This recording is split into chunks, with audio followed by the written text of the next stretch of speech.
Hello, my name is Parker, and welcome to my channel if you're new here. If you haven't before, please go check out some of the previous episodes of this specific event as we are on day 5 of Echoes of the Past October, a month-long prompt event being hosted by Typically Untypical. If you haven't gotten the chance to go check them out, please go do so now as they are an amazing writer. Today's prompt is: the world outside had its own rules, and those rules were not human. Mitchell Hollenberg, The Elementary Particle.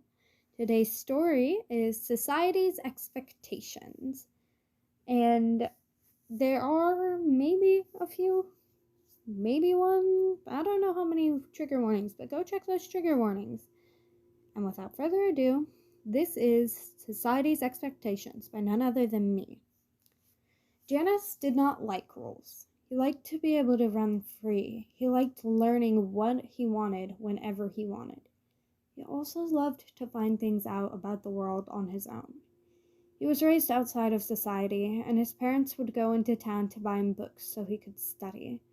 They brought him up well, and he was well adapted to going into town and manipulating situations for his own benefit. It's just how the world was.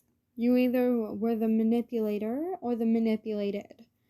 When he was nearly 18, his parents were arrested and Janice was dragged into the society he and his family so diligently fought to stay out of. He found that being shoved into a system where rules were so strict you could barely live your own life was draining. It felt as though every little thing that he did was being watched and monitored. He was thrown into foster care systems so that he could have a place to stay. You remember being listed as an emergent case and being thrown into a foster home with a pair of twins. Their names were Remus and Roman. He went to school. It was a stifling experience. He sighed, checking the time on his watch that Roman had bought him when he moved in, pulling his gloves more tightly against his skin. It had been 2 years since he came to this place, 2 years since he had been torn away from the life he grew up in. He was grateful for the twins. They were all he had left after his father's public execution.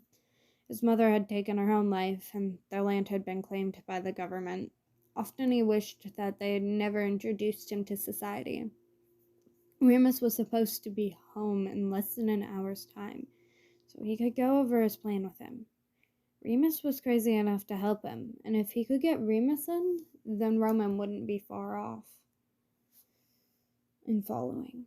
Janice looked at his watch. Only 20 minutes. Remus was consistently 10 minutes late to everything, so he knew he was right. The time he claimed he should be home was in 10 minutes. He found himself anxiously tugging his cape down. He didn't have anxiety, but he also didn't like when things didn't go according to plans.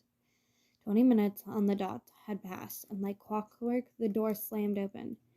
"You're going to break that door one of these days, Remus," he stated before starting his explanation.